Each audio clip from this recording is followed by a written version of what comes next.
El día de hoy veremos las técnicas en las que se apoya la organización. Las empresas obviamente solas no pueden, sin estructura, no pueden funcionar. Hay un autor llamado Michael Porter, el cual asegura que una empresa que no tiene una estructura, bueno, pues muy difícilmente va a sobrevivir en el mercado. Para esto, cuando hablamos de estructura, estamos hablando, bueno, pues de que tenga una misión, una visión, unos valores, que tenga unos objetivos, es decir, que la empresa sepa a dónde va, ¿sí? Es por eso que, bueno, pues que existen ciertas técnicas de las que se agarra una empresa para poder generar estas bases o fundamentos de su empresa.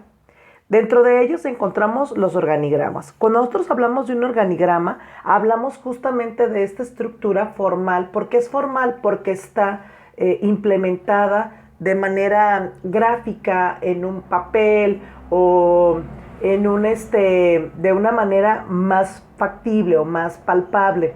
¿A qué se refiere esto? Bueno, pues que no es de boca en boca. Cuando hablamos de cuestiones formales, significa que tienen un resguardo, ¿sale?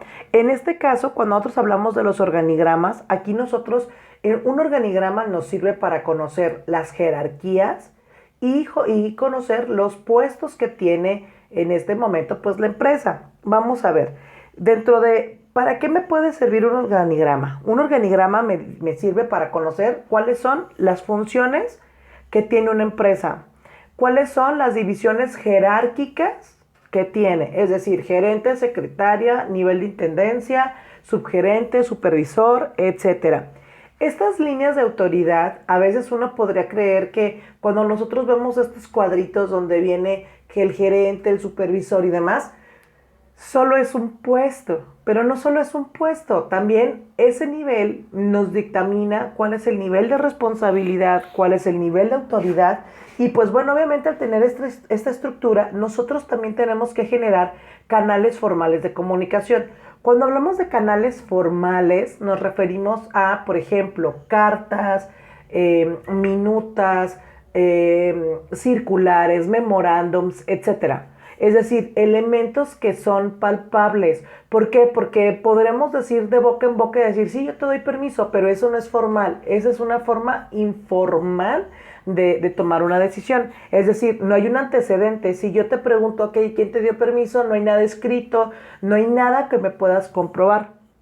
Y también, bueno, pues aquí nosotros podemos ver quiénes son los representantes de cada departamento. Vamos a encontrar diferentes formas. Vamos a encontrar lo que es el organigrama vertical. Yo les decía ahorita, nosotros podemos encontrar, por ejemplo, estos niveles, ¿sí? Yo, por ejemplo, aquí no puedo tener un gerente, aquí a un supervisor y aquí, por ejemplo, no sé, a un jefe de mantenimiento, por ejemplo. ¿Por qué no puedo poner en los tres niveles ese tipo de ejemplos? Porque las tres personas no tienen ni el mismo cargo, ni las mismas características, ni el mismo nivel de responsabilidad, ni el mismo pago. ¿Qué pasa aquí? Yo debo de poner en los niveles a las personas que tengan las mismas características o el mismo nivel de responsabilidad y de decisión. Cuando hablamos de este organigrama vertical, bueno, pues prácticamente nosotros encontramos que las funciones vienen de arriba hacia abajo. Es decir, bueno, pues un gerente o por ejemplo, un accionista le informa a los gerentes y los gerentes a sus subordinados.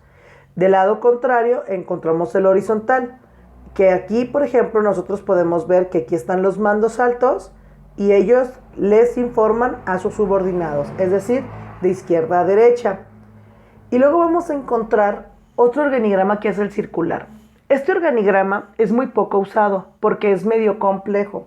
¿Por qué? Porque tienes que saberlo identificar o interpretar.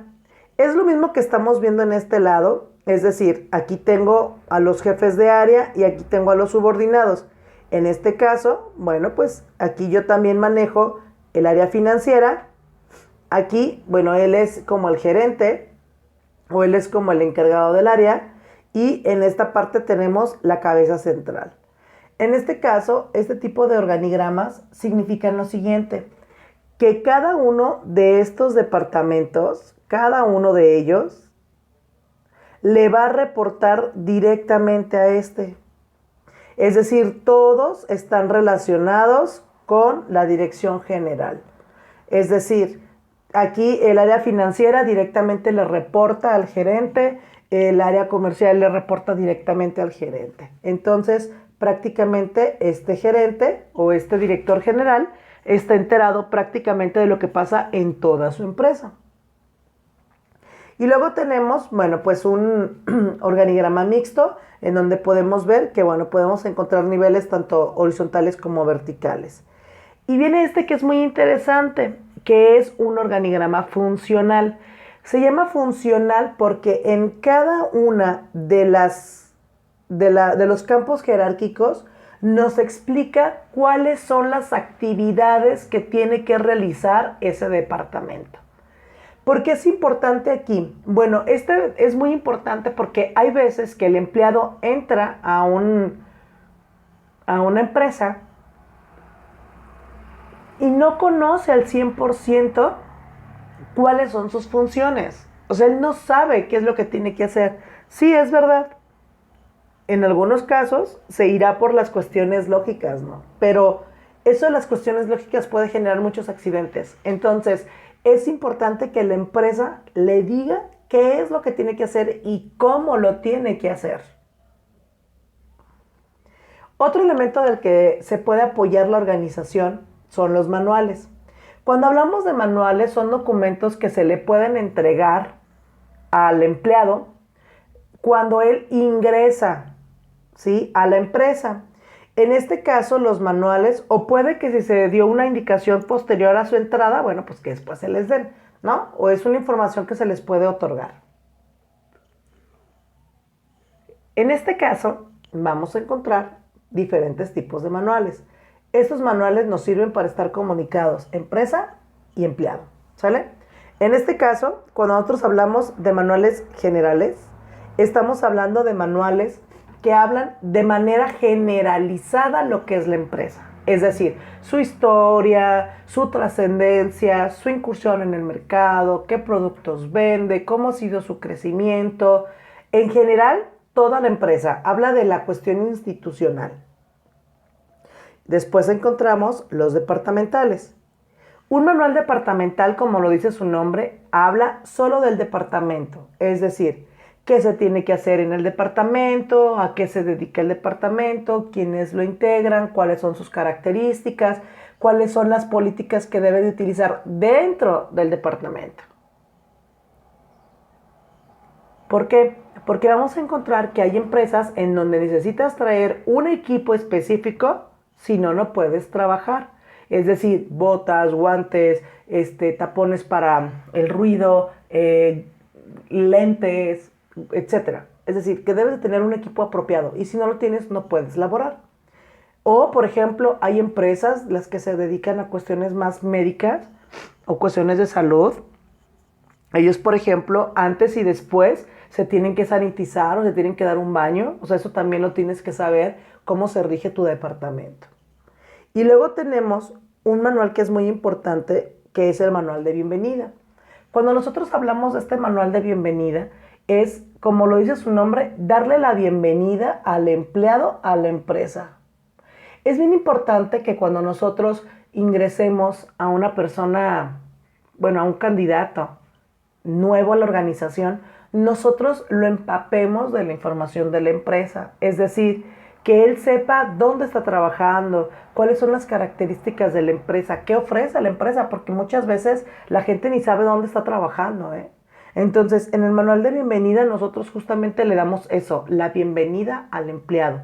No significa que cada uno de estos manuales los tengas tú. Puede que con uno, por ejemplo, con el de bienvenida, yo te diga que yo te maneje, por ejemplo, un manual general y al final desborde en uno departamental. Es decir, que yo te explique qué es la empresa, qué se dedica, cuáles son las reglas, cuál es el objetivo, cuáles son las metas, con quién estamos asociados, ¿no? Y al final termine diciéndote qué es lo que te toca hacer. Y luego tenemos otro que es el manual de políticas. En este caso, nosotros hablamos de un manual el cual nos va a decir qué sí se puede hacer y qué no se puede hacer en la empresa.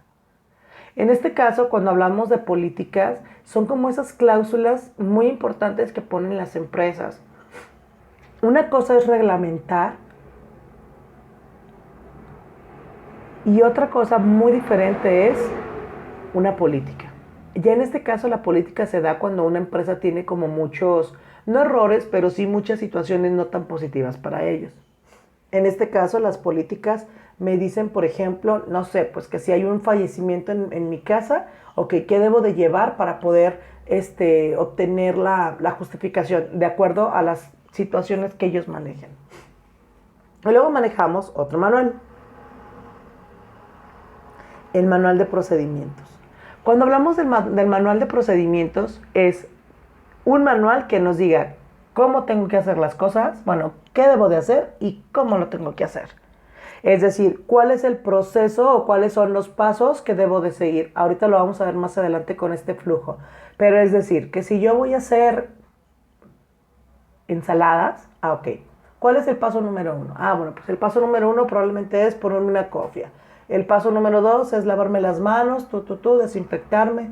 El paso número 3 es ponerme guantes. El paso número 4 es agarrar un sartén. O sea, y paso a paso te van diciendo cuál es la instrucción.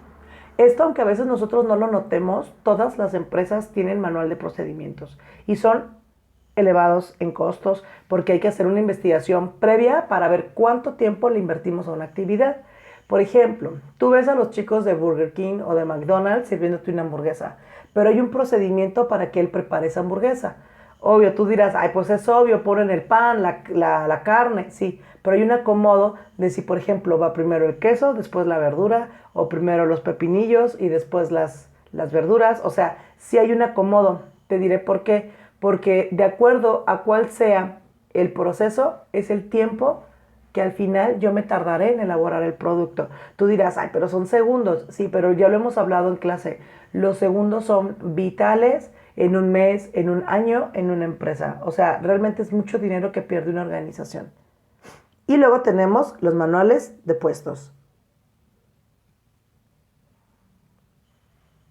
Este manual de puestos, bueno, pues como si le dice su nombre, va directamente a la jerarquía.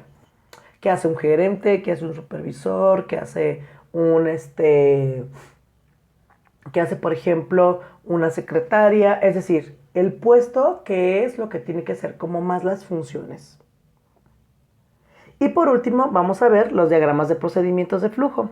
Estos diagramas lo que me permiten es conocer, ok, cuáles son los pasos que debe de generarse para, por ejemplo, realizar un producto. Por ejemplo, yo decía ahorita lo de la hamburguesa. Ok, pues paso número 1, el pan. ¿Y cuánto me tardo en el pan? Bueno, me tardo 3 segundos, ¿no? Y luego del pan vamos a poner la carne. Es el paso número 2. Muy bien. ¿Y cuánto me tardo en poner la carne? Otros 3 segundos, ¿no? Y luego de la carne debo de poner el queso. Muy bien. Y después del queso me tardo otros 3 segundos. Después del queso, yo lo que tengo que hacer es poner la verdura. Muy bien. Y para el final volver a poner el pan. En este caso, si cada uno durara 3 segundos, estamos hablando de 20 segundos para elaborar mi producto. Por ejemplo, nosotros veíamos en estas empresas, ¿cómo se llama? Subway. Subway, por ejemplo, te maneja que debe de existir o que existen un tiempo de preparación por cada cliente. Entonces, ¿qué es lo que él te maneja? Ok, como paso 1, que decidas qué tipo de pan quieres. Y él te dice, ¿qué pan quieres? ¿Quieres de ajo? Y te da el tamaño. Y después van pasando por cada uno de los productos. Por todos. Hasta que al final llegan al número punto 5. Y aquí es donde tenemos que pagar. En este caso, ese es un diagrama de procedimientos. Yo te voy diciendo, de acuerdo a eso es que él se dio cuenta cuánto tiempo tardaba en hacer un Subway. Porque tú dirás, ay, pero ¿cómo le hacen? Bueno, tomando en cuenta cuánto tiempo la gente se tarda en decidir cuál condimento le va a poner, si cuánta carne, si cuánto queso, y al final ellos es como te manejan, cómo va a ser su procedimiento. Es muy importante que nosotros conozcamos esto de los procedimientos, ¿por qué? Porque eso es lo que nos va a ayudar en su momento a ahorrar tiempo. Es decir, si yo me estoy dando cuenta que al agarrar, por ejemplo, no sé, el pan, pierdo un minuto porque tengo que ir por él hasta la bodega, ok, entonces a ver de qué manera puedo hacer que me tarde menos adquiriendo el pan. Ok, pues pongo los hornos detrás de mí. Entonces, de tardarme un minuto, ahora me tardo 10 segundos, darme la vuelta, agarrar el pan y ponerlo. Entonces, ya estamos hablando de 50 segundos que me estoy ahorrando por cliente. Y si yo estoy hablando que en un transcurso de 8 horas tengo, no sé, X cantidad de cliente, ok, imagínate 50 segundos por cada cliente, etcétera, etcétera, etcétera. ¿Y cuánto al final me arroja? Ah, ok, pues probablemente 15 horas libres. Muy bien, entonces, ¿cómo reducimos esas 15 horas libres? Bueno, buscando dinámicas que me permitan el acceder más rápido a los productos. Los diagramas de flujo nos sirven para poder conocer cuánto tiempo, bueno, primero, cómo es el procedimiento, cuál es la sucesión de los pasos, qué es uno, qué es dos, qué es tres, y también para verificar el tiempo que me voy a tardar en cada uno de estos procedimientos.